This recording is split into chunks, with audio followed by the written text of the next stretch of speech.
Okay, so today I will show you how to make this small project using this small board that also has this small display. And as usual, I will be making small steps. So yeah, there will be a lot of small things today.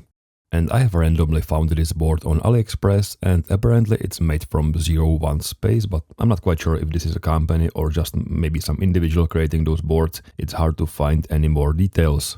In any case, this board has the ESP32S3 microcontroller that I have also used for two of my recent projects. This board also has the ESP32S3, and on top of that it has the 8x8 RGB LED matrix display, and I have used this board for my transparent edge-lit 7-segment display project. This board also has the ESP32S3, and it also has the round full-color LCD display, and I have used this board for my custom boost gauge project.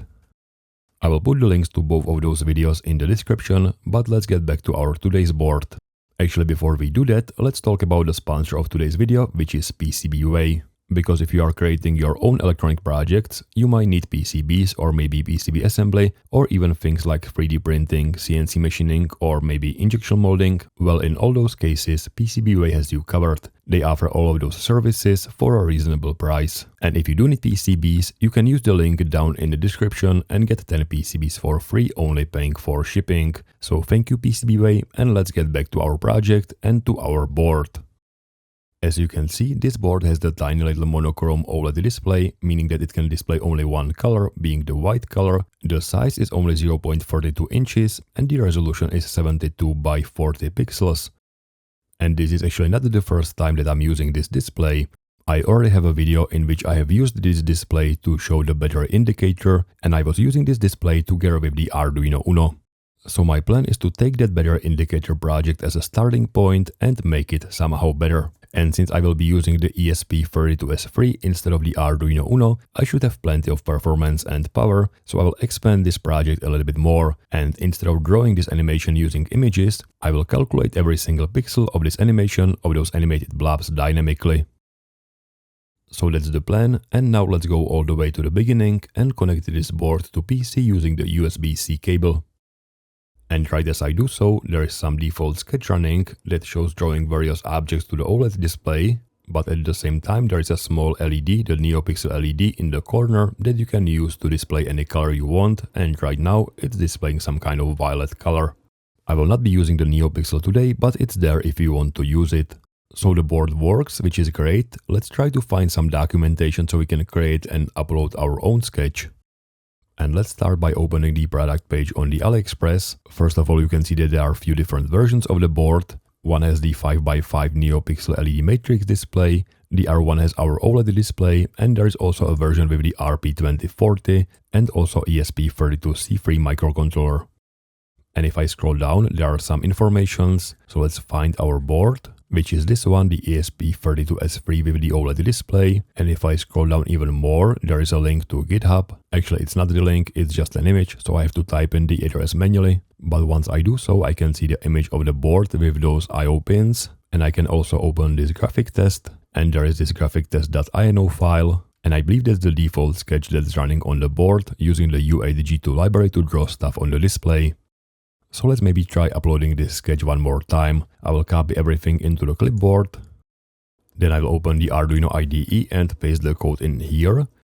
And if I scroll all the way up, you can see that we are using two libraries which we have to install first. One of them is the U8G2 library. So I have to go to libraries, then type in U8G2 and install this library.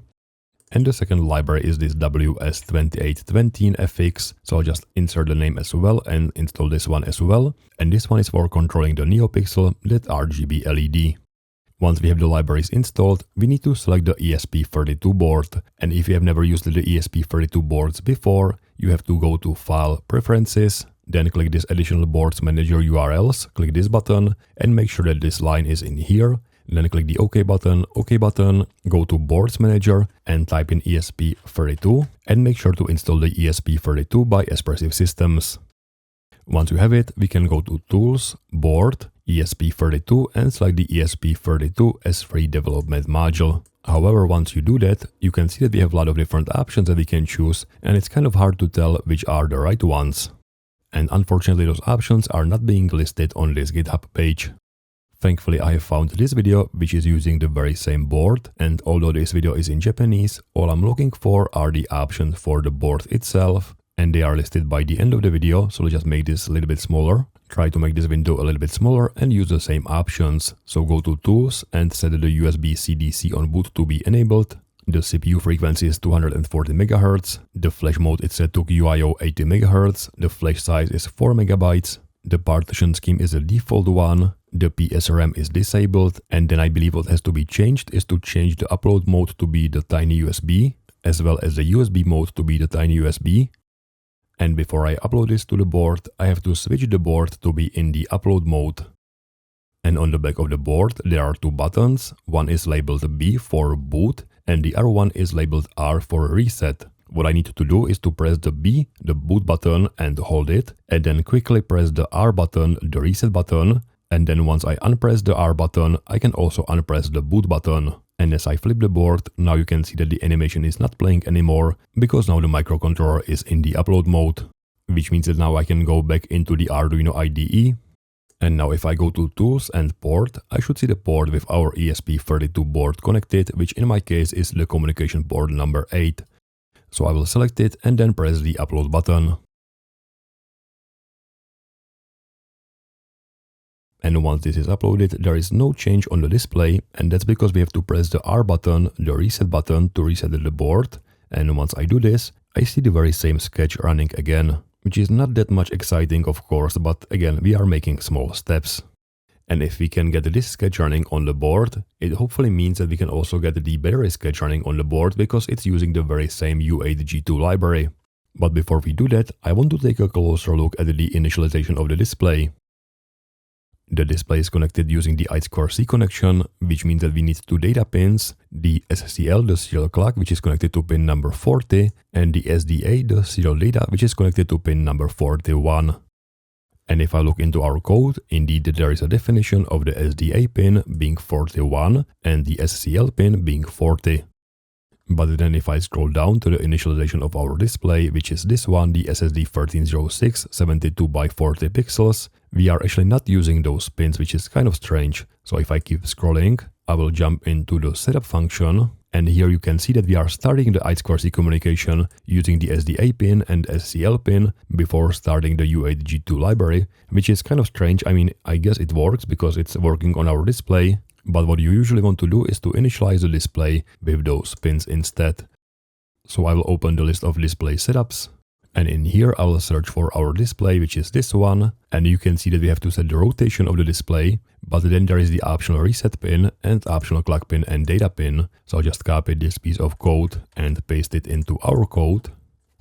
And of course I need to include the U8G2, and the rotation I will set to R0. Then I will set the reset pin to be none because we don't have any reset pin, but then I will also set the clock pin, and again we have this SCL pin up here, so I'll just copy the SCL pin, the serial clock pin, to be used for the clock, and the data pin will be our SDA pin, so serial data pin will be our data pin, and this will be our new initialization. So let's just comment out the old one and use the new one, which also includes the clock pin and the data pin. And down in the setup function, let's just comment out this line and see if that works. And for that I have to of course first reset the board, so press the boot button, reset button, and then unpress the boot button, go to Tools, Port, and select the port again, and click the upload button. And once this is uploaded and I press the reset button, we have the very same sketch running again, but this time we are using the proper initialization of the display, which means that we should be finally able to run my battery charging sketch. And that's this project, and if I scroll down there is a link to the walkway sketch, and the walkway is a free online Arduino emulator. If I run it in here, I have the very same sketch running on the OLED display. And while this display has the resolution of 128 by 64 pixels, it's using the very same chip, being the SSD1306, which means that I can easily simulate this project on this display. So what I want to do is to copy all the code and paste it into the new Arduino sketch. And again, I'm using the U8G2 library, which I already have installed. So let me just make this a little bit smaller and copy bits and pieces from my previous sketch. And there's actually very little to be copied. I just need to copy the initialization of the display, which is this line, and paste it down here, uncomment the old initialization, And just because I'm using those SCL and SDA pins, I will also copy those definitions. So just copy those definitions up here. So we have those SDA pins and SCL pins defined. And then one last thing that I need to do before uploading is to scroll down and change those X offset and Y offset variables. And that's because when I was simulating this project on the bigger display, I wanted to have this centered, so I've introduced this X offset and Y offset, but for our small display, we want those to set to 0. Let me just quickly restart this simulation. So our animation is displayed on the top left corner. So inside our Arduino code, I will set the X offset and the Y offset to zeros. Reset our board, so click the boot, reset and boot, then go to tools, port and select the correct port and click the upload button.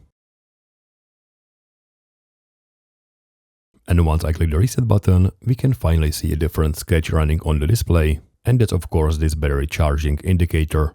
And it's animating very fast because instead of using the Arduino UNO, which is running on 16 MHz, we are now using the ESP32S3, which is running on 240 MHz. By the way, this NeoPixel is still shining, even when we are not setting it to any color. And that's because this LED has the chip inside that's remembering this color, so if we don't change it or turn it off, it will still remember the previous color. I guess what we can try to do is to just disconnect it from the USB and then connect it again, and now it's not shining anymore. Okay, so let's talk about the blobs and how we will actually draw them.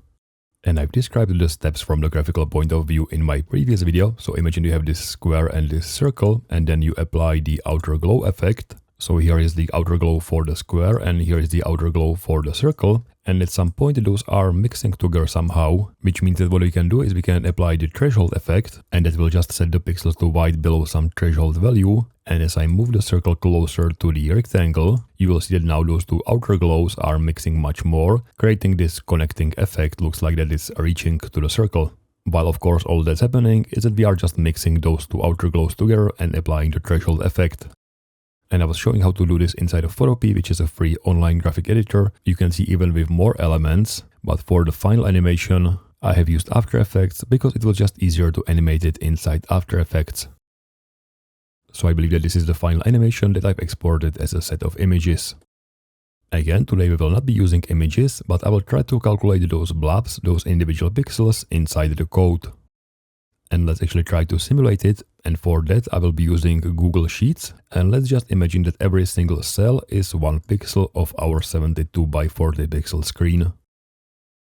And let's say that I want to draw a circle on some position X and Y, and I've already set the position to be X20 and Y15 for our circle, which I've called Metaball, which is the common name used for this kind of effect. And I can do this in a few different ways. What I will do is I'll just calculate the distance for every single pixel. So for example, for this pixel, I want to calculate the distance between the circle and our pixel, so this distance. And the equation should be very well known. I will just subtract the X positions and then subtract the Y positions. So the pixel X minus the circle X raised to the power of 2 plus the pixel Y plus the circle Y, again raised by the power of 2, and the distance will equal the square root of those calculations.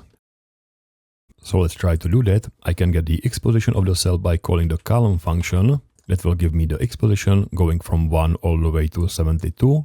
And I can get the Y position by calling the row function. And again, that will give me the value between 1 and 40 for our display, which means that the difference between the X positions will be the column minus the X position. And I have to put the dollar symbols inside, so this is not changing. And I want to raise this number to the power of 2, so power of 2. Plus the difference in Y positions. I'll just copy this one, but instead of using column, I will use the row function. And as for the cell, I will use this one, the Y position, which is BX5, again raised to the power of 2. And then I want to calculate the square root of this. So square root, and that should be it. And if I use this equation for all our cells, for all our pixels, you can kind of see that here in the middle there is a distance of 0, and then there are the same distances around those circles. So in order to visualize a circle, I can use the conditional formatting, and if I switch to color scale, you can kind of see the gradient going from this center all the way to outside. But maybe a better way how to visualize the circle will be to switch to single color and set that I want to color the cell if the value is less than, for example, I don't know, maybe this value like 10, and that will show me the circle nicely filled. But if I take a look at the distance, for example, this row of cells, you can see that it goes to 0 all the way to 50 or so in quite linear fashion, so it looks like this. What I want to do instead is to start on the very big value, so for example this first value should be very big, and then it should fade out very quickly, so maybe something like this, and then take a lot of time before it actually reaches 0. So let's see if we can somehow change the equation to get this kind of graph instead. And if I go to Desmos, which is a free graphing tool, right now we have something like this. But what I want to have instead is to have 1 divided by x, and you can immediately see that this is very close to what we are looking for. The only change that I would like to see is to not have it that steep, so maybe something like this would be better. And we can do this by increasing this number, but maybe instead of using number, let's use a new variable called r for radius. And as I change the r value, you can see that we are changing the graph and we are changing how steep this curve is. So let's try to use something like this inside our simulation inside Google Sheets. So I will change the equation. Actually, before changing the equation, I will add a new variable and call this r, the radius, and set it to, for example, 30. And inside our equation, I want to reference this cell, so it will be bx6 divided by the rest of the equation, and use that for all our cells. And now our circle is much smaller, but you can also see that those numbers in the center are quite big, actually going all the way to infinity because we are dividing by 0 in the middle. And then there is like this big area of number 3, even bigger area of number 2, and much bigger area of number 1s. Which is exactly what we are looking for, because as we draw multiple of those blobs, we want to influence those surrounding blobs a lot when we are closer to the other blobs, and only a very little bit when the distance is much bigger. So let's actually add one more blob into our simulation, and again I will need the x, y, and the radius. And let's for example set those to 50, 20, and 30, just some random values. And for the equation itself, I will just simply say that I want to use the very same equation, plus the equation for the second one. I just need to change the addresses for those cells, so it will be 11, this will be 9, and the y position will be 10. So now we are referencing those 3 values for the second blob. And again, let's use this equation for all those individual cells, for all those individual pixels. And now we see 2 different circles. This is the first one, and this is the second one. And there are 2 ways how to make them bigger. We can either increase the radius to some bigger value, or we can go to conditional formatting and change the threshold value, for example, to a value of 8 or so, or maybe 7, and that will also make those circles bigger. Now here comes the most important part. As I move those circles closer to each other, they will be influencing each other, and then at some point they will connect together, forming this bloob Metaballs effect. And this is exactly the effect, the shape that we are looking for. So I guess that at this point we will use this equation inside our Arduino code to draw those individual pixels. And I think it would be nice to see if we can simulate our project inside Wokwi, which is a free online Arduino emulator. And I already have this last project using the Arduino UNO with the OLED display, but the Wokwi also supports other microcontrollers, including the ESP, and I can select the ESP32S3, which is our microcontroller, and click the plus button and add the SSD1306 OLED display. I will jump back to the Arduino IDE and copy our code and paste it in there. And just because we are using this U8G2 library, I have to add this inside the library manager. So click the U8G2 and add it to our libraries. And then I need to connect this display to the board. And I know that the SDA pin, the serial data, the SDA, should be connected to pin number 41. And the SCL pin, the serial clock, should be connected to pin number 40. And then of course ground should be connected to ground pin. And the VCC should be connected to either 3.3 volts or 5 volts.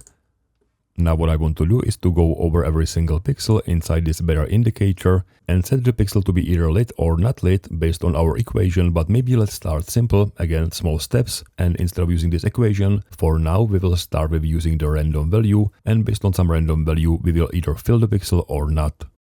The area for drawing those pixels will be slightly smaller than full screen because I want to still show the battery outline, so let me just copy this picture and paste it inside Photopea. And I will measure the area which I want to fill with those pixels, which is this one, starting on the X and Y position being 3, and then the width is 61 and the height is 34. So back in our project, I want to still draw the outline of the battery, but other than that, I don't want to do anything else except for sending this frame to the display. And I will create a new loop for the X position, and a very similar loop for the Y position. And here I say that if the random value going from 0 to 255 is bigger than, for example, 128, I want to fill the pixel with the white color. And if I open the documentation, that's the function called drawPixel. So I will use that function inside our code. So u8g2.drawPixel of our x position and y position will be filled with the white color. And just to make sure that we are really drawing with white color, I can also call the setDrawColor function and set it to 1 for white color. And I guess I can do this outside this loop. So just say u8g2.setDrawColor to be 1. I don't need any of those variables, so I'll just comment it out. And let's try to restart the simulation. Now our sketch is running, which is great, but the performance is not that great. I mean, it's running quite slow. So let's see what will be the performance on the real board, on the real ESP32S3. So I'll just copy the code into the clipboard and paste it into the Arduino IDE. Reset the board, so boot, reset boot, and then select the port to be our port and click the upload button. And as the sketch is uploaded and I press the reset button, now we are also filling those random pixels on the OLED display, and it feels like it's running much smoother than inside the Walkway sketch. Which is great news because we will need a lot of performance to draw our blobs. So let's actually do that. Let's jump back into Walkway. And let me simplify this sketch a little bit and delete the stuff that doesn't need to be there. So I'll draw the image on the position 0 and 0. I don't need this code. I don't need this code. And I certainly don't need all of those images except for the first one, which is the battery outline. So I'll keep the battery outline and delete the rest of the stuff. So we now only have a few lines of code. And I will create a new variable and call it Metaball X position. And just because we will need more of those, I will turn this into an array. And in the same way, I will need the Y position and the radius. Actually, let's call this size. And I think that having 3 of those metaballs for now should be enough. So inside our loop for every single pixel, I want to calculate the pixel value. So let's maybe create one more variable and call it pixel value. And for the pixel value, let's use our equation for the Google Sheets, which was using the metaball size. Let's use the first one, divided by the square root of the x distances, so x position minus the metaball x position. Again, I will use the first one. And that was raised to the power of 2, so use the power function and raise this to the power of 2, plus the difference of the y distances, so the y position minus the metaball's y position, again raised to the power of 2. And I will also use the second metaball, so use the very same equation, but this time the index will be 1 for the x position, y position, and the size. And this should give us some pixel value in the very same way as we were getting inside this Google spreadsheet. So let's actually use the very same values for testing. Inside the setup function, I will set the metaball's x position for the first one to be 20 and the y position will be 15 and the size will be 30. And for the second one with the index of 1, the x will be 39, y is 20 and the radius, the size is 30. And then if I open the conditional formatting, I was coloring the cells with the value less than 6, but I should be actually coloring the rest of the stuff, so it should be greater than 6 instead. So I'm only filling those 2 blobs. So I will say that if the pixel value is bigger than 6, in that case, I will just fill this pixel. And I think that's all that we need, so let's try to restart the simulation and see what happens. And after a minute or so, we see our 2 metaballs being drawn on the display, being merged together. And of course looking in a very similar way as our simulation inside the Google spreadsheet, which is great. So let's try to animate those and do some very simple animation. And I will start by just animating one of those metaballs, for example animating the x value of the second metaball, so the metaball x position of the second one. I will increase it by 1, and if this value is bigger than, for example, 72, I will set it back to 0, so this should be very simple animation, animating the second one to go in the x direction. Let's try to restart the simulation. And now the second blob is moving. Again, not very fast, so let me speed up this animation a little bit. And see how smoothly this will animate on the real OLED display. So copy the code and paste this into the Arduino IDE. Reset the board, so boot, reset boot. Then select the correct port and hit the upload button. And after uploading it and pressing the reset button, the animation is indeed much smoother. I mean, it's not extremely fast, but I would say that it's fast enough. So as the last step, let's add the third blob and animate all 3 at the same time. And my plan is to animate everything based on just one variable of type float, and let's call this time animation and set it to 0. And inside the main loop, I will just increase the animation, for example, by 0.5. And then I will use this time animation value to animate the position, the x and y position for the first metaball. And for example, I can use the sine and cosine function, because if I do so, if I use sine for the x and cosine for y, now it should be rotating around the circle. I just need to use this time animation variable, and this will give me the value between -1 and +1. So in order to position it inside our canvas, I need to move the 0 to the center, which will be the 72 divided by 2, so plus 36. And I'll also multiply it by 36, so I will go all the way from the left side to all the way to the right side. Actually, maybe not all the way, so maybe just make this smaller, so only maybe 26. And then for the cosine, I will again use the same time animation variable. The height of the display is 40, so it will be times 40 plus 40 to be in the center and going all the way from the beginning to all the way to the bottom. But again, let's maybe make it slightly smaller, so not go all the way to the edges of the display and only multiply it by 30. And maybe not move the second metaball for now and see what happens if I restart the simulation. And indeed, now the first metaball is moving around the circle inside this battery icon.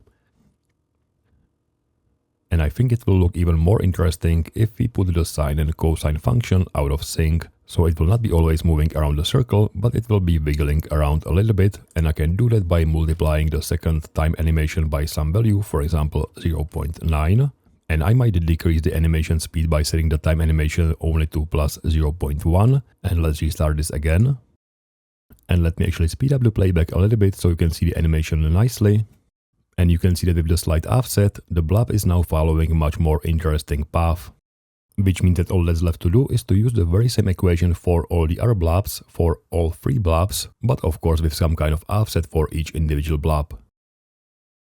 Let's put setting the x and y value inside a loop for all our 3 metaballs. And of course use that index I for both the x and y values. And I will multiply the time animation by our I variable, but just because the I variable goes from 0 and I don't want to multiply it by 0 because that will of course end up being 0, I will add some constant, for example 1.4, just a random number. And I will do the very same thing for the y position, so multiply by I times plus some value, for example 2.6, again a random value. And then I also need to set the size, because I don't think that we are setting the size for the last metaball, so set the size of the index I. And for now let's use a hard-coded value of 30. And then we of course need to draw this third metaball, so just expand our calculations to also include the metaball with the index of number 2. And I could have put this inside a loop, but for 3 metaballs it's probably not worth the time. If I would have more of those, I will probably put this inside a loop. And I guess that's all that we need, so let's restart the simulation one more time. And this is our final animation. Again, let me speed it up a little bit for you.